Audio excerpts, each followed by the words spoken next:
আসসালামু আলাইকুম ভিউয়ার্স, এখন শুনবেন এই মাত্র পাওয়া আপডেট খবরগুলো। একজন ভালো আর সবাই খারাপ, আওয়ামী লীগ আমলের এই প্রচার এখনো চলছে, জানিয়েছেন তারেক রহমান। আমরা ধর্মকে কখনো ব্যবহার করিনি, করব না, জানিয়েছেন জামায়াতের আমির। আমাদের কেউ ম্যান্ডেট দেয়নি, কত সময়ের মধ্যে নির্বাচন দিতে হবে, জানিয়েছেন সাখাওয়াত হোসেন। বাবুগঞ্জের ঘটনায় একদিনে বিএনপির 10 লাখ ভোট কমে গেছে, জানিয়েছেন এবি পার্টির নেতা ফুয়াদ।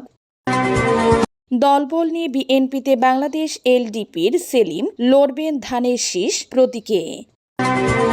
রূপগঞ্জে ফেসবুক পোস্টে মন্তব্যের জেরে দুপক্ষের সংঘর্ষ, গুলি। একজন ভালো আর সবাই খারাপ, আওয়ামী লীগ আমলের এই প্রচার এখনো চলছে, জানিয়েছেন তারেক রহমান।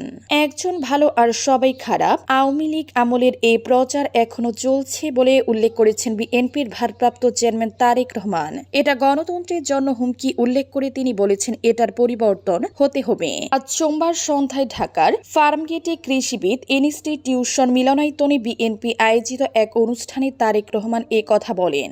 লন্ডন থেকে ভার্চুয়ালি যুক্ত হয়ে অনুষ্ঠানে বক্তব্য দেন তিনি। বিজয়ের মাস উপলক্ষে দেশ গড়ার পরিকল্পনা শীর্ষক এই অনুষ্ঠানে ছাত্রদলের সারা দেশের 75টি ইউনিটের বিভিন্ন পর্যায়ের 1000-এর বেশি নেতা অংশ নেন। কারো নাম উল্লেখ না করে জামায়াতে ইসলামকে ইঙ্গিত করে তারেক রহমান বলেন, আমি ভালো আর সব খারাপ, এরকম একটি বিষয় আমরা দেখেছি 16 বছর ধরে। দুঃখজনকভাবে হলেও 5 তারিখের পরে কেন জানি মনে হচ্ছে সেটির বোধহয় পরিবর্তন হয়নি। এটির পরিবর্তন হওয়া বাঞ্ছনীয়, এটির পরিবর্তন হওয়া অন্তত জরুরি। বিএনপি বহুদলীয় গণতন্ত্রে বিশ্বাস করে বলে উল্লেখ করেন তারেক রহমান। তিনি বলেন, বহুদলীয় গণতন্ত্রে মানুষ বিভিন্ন মতামত দিবে, মতামত দেওয়ার অধিকার তার আছে, বক্তব্য রাখার অধিকার তার আছে, কিন্তু অবশ্যই একজন ভালো আর বাকি সবাই খারাপ এটি কোনোভাবেই কাম্য হতে পারে না। এই ধারণার পরিবর্তন হতে হবে উল্লেখ করে বিএনপির ভারপ্রাপ্ত চেয়ারম্যান বলেন, এটি গণতন্ত্রের জন্য অন্তত ডেঞ্জারাস, বিপজ্জনক একটা ব্যাপার। আমরা ধর্মকে কখনো ব্যবহার করিনি, করব না, জানিয়েছেন জামায়াতের আমির। আমরা ধর্মকে কখনো ব্যবহার করিনি, করব না, এ দাবি করে জামায়াত ইসলামের আমির শফিকুর রহমান বলেছেন, ধর্ম আমাদের চিন্তার অঙ্গ, আমাদের কলিজার অংশ। আমরা ধর্ম নিয়ে কাজ করি, ধর্মকে ব্যবহার করি না। কারা ধর্মকে ব্যবহার করেন সে প্রসঙ্গে জামায়াত আমির বলেন, নির্বাচনের সময় নতুন করে যারা বেশি বেশি নামাজ শুরু করেন, টুপি পরেন, তসবিহ হাতে নিয়ে ঘুরেন, ধর্মকে তারাই বোধ হয় সম্ভবত ব্যবহার করেন। আমরা কিন্তু সারা বছর তসবিহ হাতে নিয়ে ঘুরাই না, তসবিহ বুকে নিয়ে ঘুমাই। আমরা আমাদের কাজগুলো আমাদের বিশ্বাসের আওতায় করতে চাই। এখন যেভাবে বুঝছেন এটা তাদের ব্যাপার। আমাদের কেউ ম্যান্ডেট দেয়নি, কত সময়ের মধ্যে নির্বাচন দিতে হবে, জানিয়েছেন সাখাওয়াত হোসেন। দেশে নির্বাচনের পরিবেশ তৈরি হয়েছে কিনা তা নির্বাচন কমিশনই বলতে পারবে বলে মন্তব্য করেছেন শ্রম ও কর্মসংস্থান উপদেষ্টা ব্রিগেডিয়ার জেনারেল অফ এম সাখাওয়াত হোসেন। 2024 সালের 8 আগস্ট দায়িত্ব নেওয়ার সময় অন্তর্বর্তী সরকারের নির্বাচন দেওয়ার কোনো শর্ত ছিল না বলেও জানান তিনি। আজ সোমবার সচিবালয়ে শ্রম ও কর্মসংস্থান মন্ত্রণালয়ের এক বছরের অর্জন ও সাফল্য নিয়ে আয়োজিত সংবাদ সম্মেলনে শ্রম উপদেষ্টা এসব কথা বলেন। শ্রম সচিব মোহাম্মদ সানোয়ার জাহান ভুইয়া এ সময় উপস্থিত ছিলেন। শ্রম উপদেষ্টা বলেন, আমরা যখন 2024 সালের 8 আগস্ট আসি তখন তো আমাদের কেউ ম্যান্ডেট দেয়নি যে 1, 1.5 বা 2 বছরের মাথায় নির্বাচন দিতে হবে। কেউ বলেনি যে নির্বাচন করতে হবে এত তারিখের মধ্যে। আমরাই বললাম যে নির্বাচন হবে। সেই নির্বাচনের পরিপ্রেক্ষিতে যদি রাজনৈতিক দলগুলোর মধ্যে দৌড়াদৌড়ি শুরু হয়ে যায় তাতে তো সরকার হস্তক্ষেপ করতে পারে না। সাখাওয়াত হোসেন বলেন, আমরা যেখানে গেছি সেখানে বলেছি যে নির্বাচন সময় মতো হবে, কারণ আমরা মনে করি যে দেশে একটা নির্বাচন হওয়া উচিত এবং নির্বাচিত সরকার আসা উচিত। বৈশ্বিক গণতান্ত্রিক চর্চাটা এক্সট্রা বলিশট হওয়া উচিত। গত 17 থেকে 18 বছর যা হতে দেখিনি, আমরা যদি সেটা করতে পারি সেটাই হবে আমাদের বড় ক্রেডিট।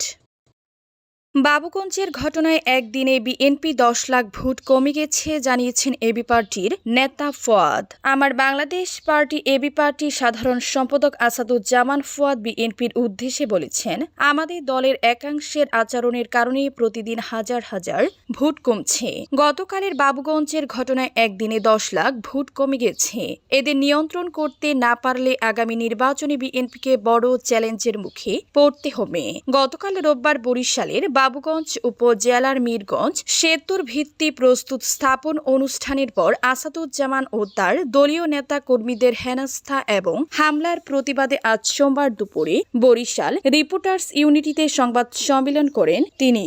বিএনপিকে বড় দল উল্লেখ করে আসাদুজ্জামান বলেন, তাদের দায়িত্ব ততটাই বড়। তারেক রহমান 31 দফায় সংস্কারে যে কথা বলেছেন তার আগে আমরা দেখতে চাই আপনি আপনার দলকে ঢেলে সাজাচ্ছেন কিনা।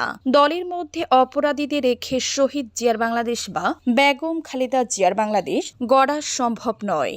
সংবাদ সম্মেলনে এবি পার্টি নেতা অভিযোগ করেন, ঘটনার সময় বাবুগঞ্জ থানার ভারপ্রাপ্ত কর্মকর্তা সহ ওসি সংশ্লিষ্ট প্রশাসনিক কর্মকর্তারা উপস্থিত থেকেও নীরব ভূমিকা পালন করেছেন। দলবল নিয়ে বিএনপিতে বাংলাদেশ এলডিপির সেলিম লড়বেন ধানের শীষ প্রতীকে।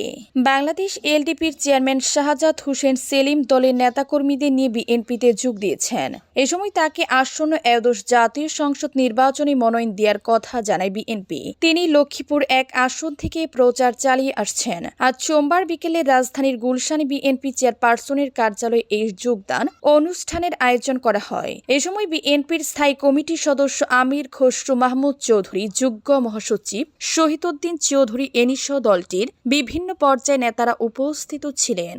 বিএনপিতে যোগ দিয়ে শাহজাদ হোসেন সেলিম বলেন, ছাত্রদল থেকে শুরু করে দীর্ঘদিন বিএনপির রাজনীতিতে তিনি সক্রিয় ছিলেন। চট্টগ্রাম ও রামগঞ্জে দলের নির্দেশে কাজ করেছেন।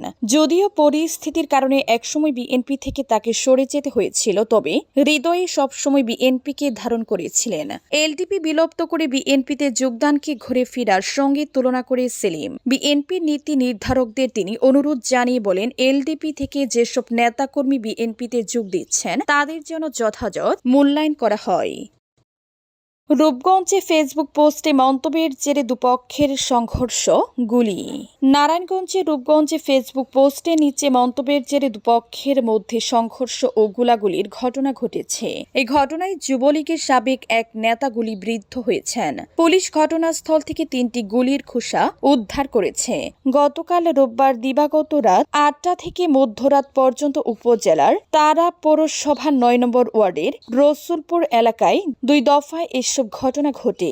ঘটনায় যুক্ত দুটি পক্ষের একটিতে ছিলেন তারা পৌরসভা 9 নম্বর ওয়ার্ড উত্তর ছাত্রদলের সাবেক সভাপতি মিরাজুল মাহিম, তার মামা একই ওয়ার্ডের যুবদলের সভাপতি রবিউল ইসলাম ও তারা পৌরসভার বরাব ছাপড়া মসজিদ এলাকার শহীদুল ইসলাম। শহীদুল বিগত সরকারের সময় যুবলীগ পরিচয়ে তারাব এলাকায় একটি বাহিনীর নেতৃত্ব দিতেন। অন্য পক্ষে ছিলেন রসুলপুর এলাকার প্রয়াত সুজাত আলীর ছেলে সাকিবুল হাসান, তারাব স্বেচ্ছাসেবক দলের এক নেতার ভাই মোহাম্মদ বাবু, যিনি ছাত্রলীগের সাবেক নেতা। সাকিবুলও বিগত সরকারের সময় ছাত্রলীগের সক্রিয় কর্মী ছিলেন বলে জানা গেছে।